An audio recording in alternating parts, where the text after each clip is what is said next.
How's it going, everyone? So the Packers released their first injury report for the Bucs game, and it's an even longer list that just keeps getting longer week after week.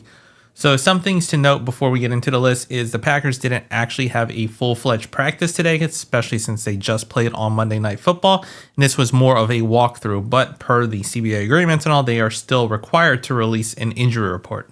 So going through the injury report, starting off, we have Jaire Alexander, who would have been a limited participant with that shoulder injury, as he's been for the past few weeks. He could end up being a limited participant this entire week and still not play this Sunday against the Bucs, because this has actually happened quite a few times the past few weeks. So we won't really know until Saturday or game time if he's actually going to suit up and play. Next up, a slightly new injury that didn't seem to occur during the game, not sure when it happened, is A.J. Dillon, who has a thumb injury this time instead of a groin injury that he's had the past few weeks. He would not have been a participant. I feel like they're kind of just giving him the day. Come Thursday, he'll probably be a limited participant, and the same with Friday, but I do expect him to be fully fledged to go against the Bucs game, and this is kind of just a precaution, giving him a slight rest, but nothing seemed to flare up or pop up during the game against the Giants. Next up, we have Kingsley Ignabarre with a toe injury, was a limited participant. Also kind of slightly unsure when this happened. This is probably just slight precaution, but there's no real danger to his status playing against the Bucs.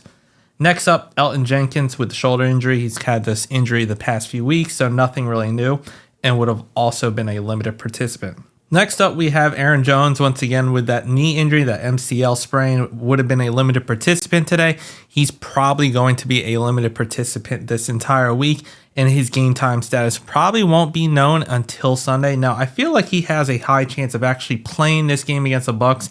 Last week, it seemed like they kind of wanted to give him an extra week, and probably also didn't want him to return to play against the Giants in MetLife on turf. So I feel like they kind of gave him an extra week just to make sure that MCL is in a better place, but we'll see how it turns out the entire week and what his game time status is on Sunday.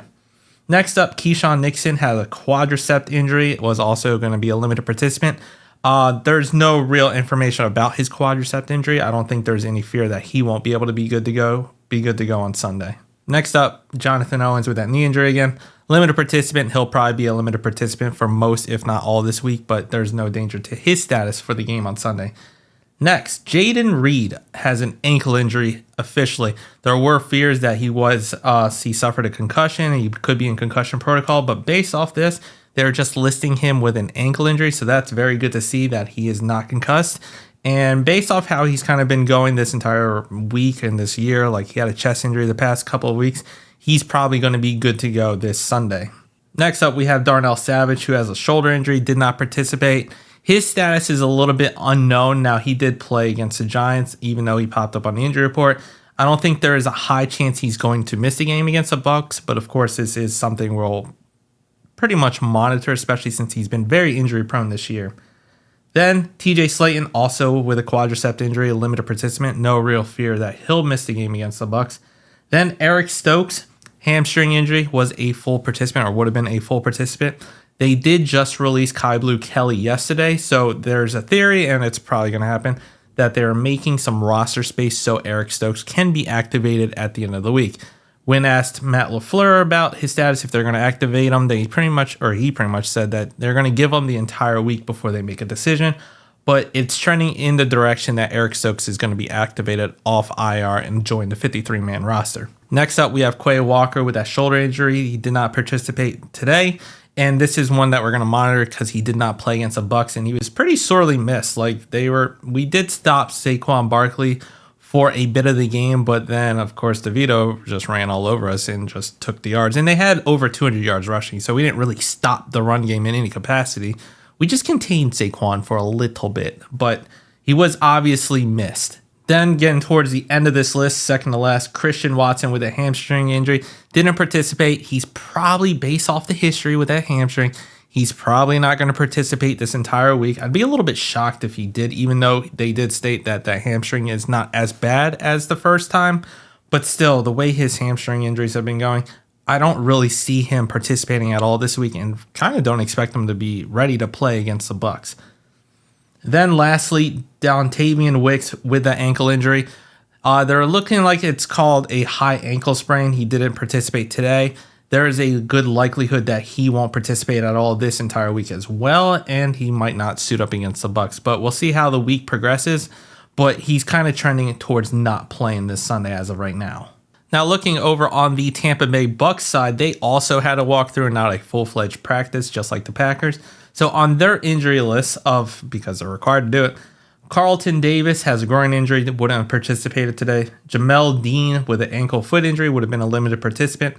Will Golston, knee ankle injury, wouldn't have participated. Chris Godwin with a knee injury wouldn't have participated. Ryan Neal, safety, back injury, wouldn't have participated. Zach Triner, their long snapper, has an elbow injury, wouldn't have participated. Vita Vea, their nose tackle with a toe injury, wouldn't have participated. And then Devin White, their linebacker, has a foot injury and also wouldn't participate. We'll see how they trend towards the end of the week and where their status is, because that's it's not nowhere near as long as our list, but those are some high quality names on that injury report. So it's going to be interesting how they trend as the week progresses. But that about wraps up the injury list for the Packers and the Bucs. Now, despite how long our injury list is, it's always long every single week. But towards the end of the week, it trends to be only about 5 players instead of like the 15 that appear to be on there. About 5 players that truly do not make it. And that's usually the usual suspects in Jaire Alexander. Aaron Jones has been out, but there is a good chance he could play this week. Eric Stokes, same thing as Aaron Jones. Then you have Quay Walker, who's been on there, who's been out. His status is going to be interesting. Christian Watson probably won't play. The same thing with Dontavian Wicks. So despite 15 or however many players is actually on that injury list, I would see about maybe 5 of them not truly suiting up for the game against the Bucs. But let me know what you think down in the comments. If you liked the video, hit the like button, subscribe to the channel, and as always, go Pack Go.